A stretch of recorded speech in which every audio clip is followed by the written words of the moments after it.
ஆரோக்கியத்தையும் அறுசுவையையும் தாரக மந்திரமாய் கொண்டு பாரம்பரிய கருப்பட்டியில் செய்த பக்குவமான பலகாரங்கள், தித்திப்பு நிறைந்த தின்பண்டங்கள், நலனும் நற்சுவையும் நிறைந்த தேநீரும் காபியும் உங்கள் ஆலடிப்பட்டியான் பாரம்பரிய உணவகத்தில்.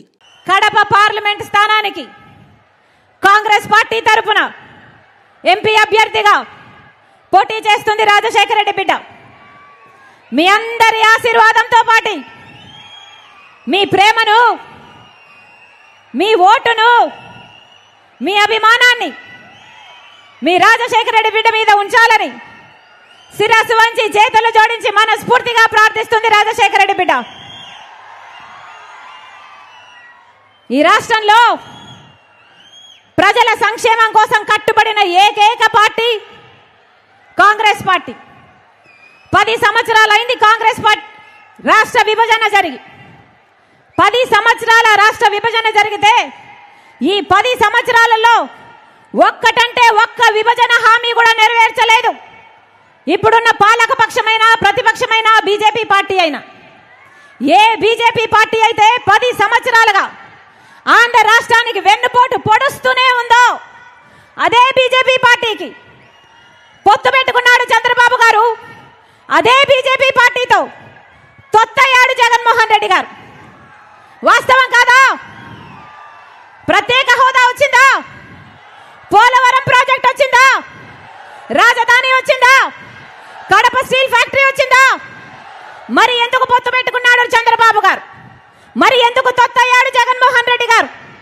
వాళ్ళ స్వప్రయోజనాల కోసం ఆంధ్ర రాష్ట్ర ప్రజల హక్కులు మొత్తము తాకట్టు పెట్టారు బీజేపీ పార్టీ. అందుకే చెప్తున్నాం, ఈసారి బుద్ధి చెప్పాల్సిన సమయం వచ్చింది. అంతేకాదు, జగన్మోహన్ రెడ్డి గారు ముఖ్యమంత్రిగా 5 సంవత్సరాలుగా ఉన్నారు. మరి 5 సంవత్సరాలలో ఇచ్చిన ఒక్క వాగ్దానమైనా నిలబెట్టుకున్నాడా జగన్మోహన్ రెడ్డి గారు? బీజేపీ పార్టీ మెడలు వంచి ప్రత్యేక హోదా తెస్తానన్నాడు జగన్మోహన్ రెడ్డి గారు. వచ్చిందా అన్నా? వచ్చిందా? రాజధాని వచ్చిందా? అందరికీ అన్ని ఉన్నాయే.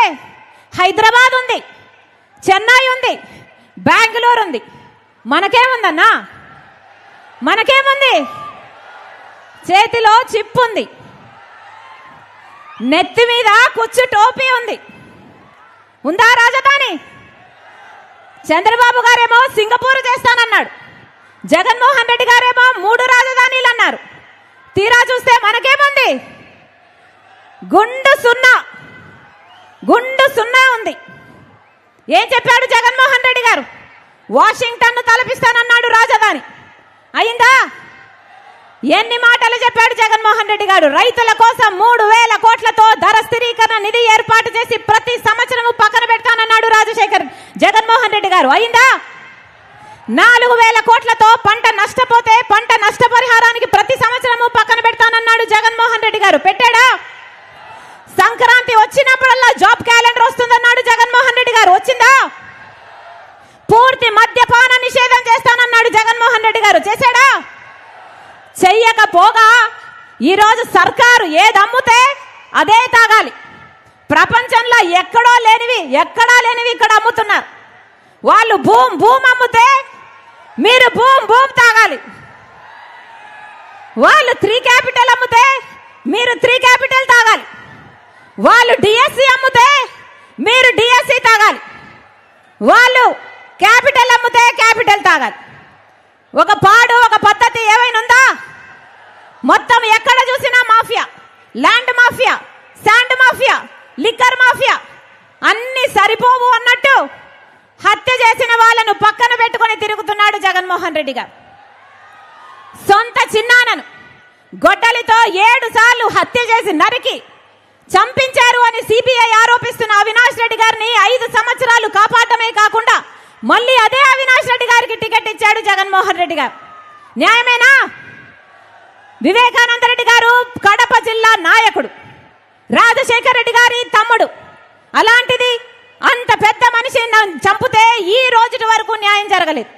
అందుకే రాజశేఖర రెడ్డి బిడ్డ జగన్మోహన్ రెడ్డి గారికి ఎదురు నిలబడింది.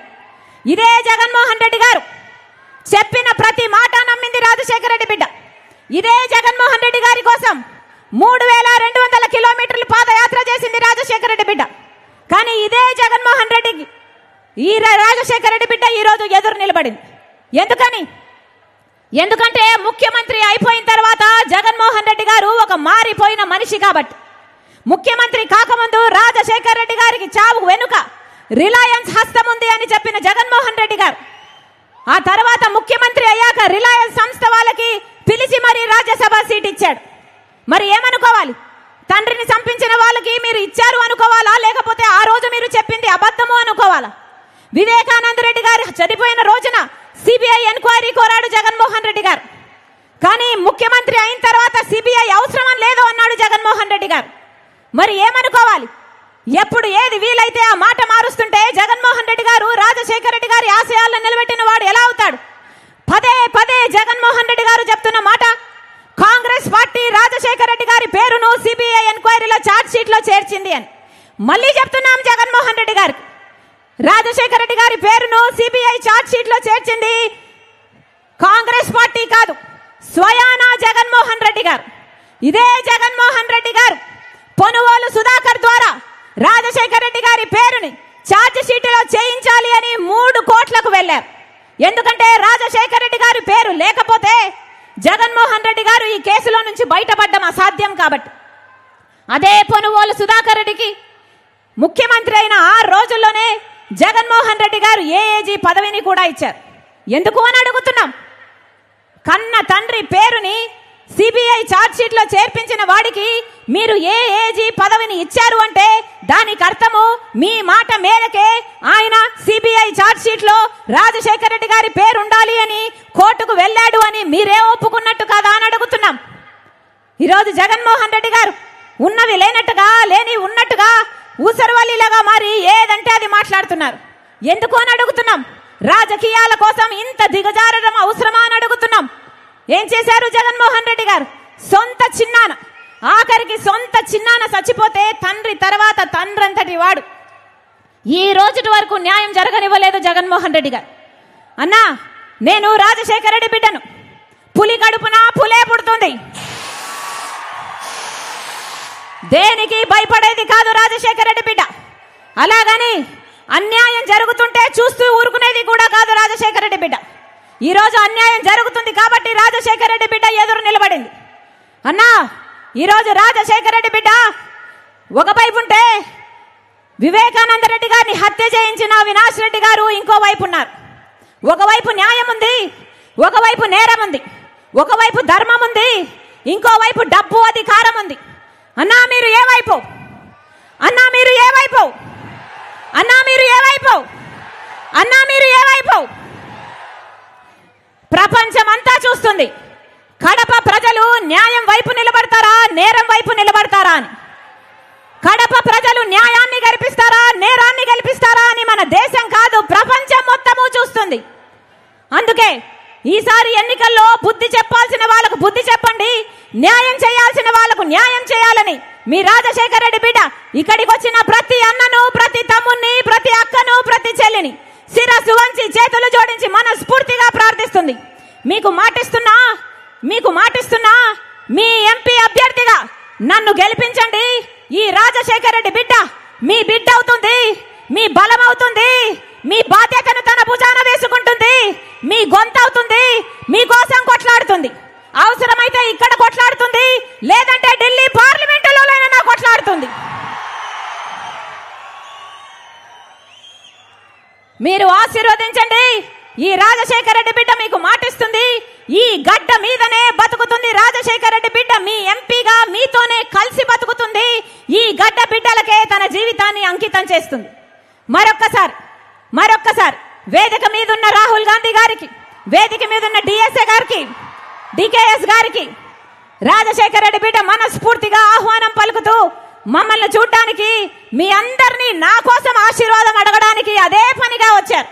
మరొకసారి వారికి మనస్ఫూర్తిగా కృతజ్ఞతలు తెలుపుకుంటూ వచ్చిన మీ అందరికీ కూడా రాజశేఖర రెడ్డి గారు మనస్ఫూర్తిగా, రాజశేఖర రెడ్డి బిడ్డ మనస్ఫూర్తిగా కృతజ్ఞతలు తెలుపుకుంటూ సెలవు.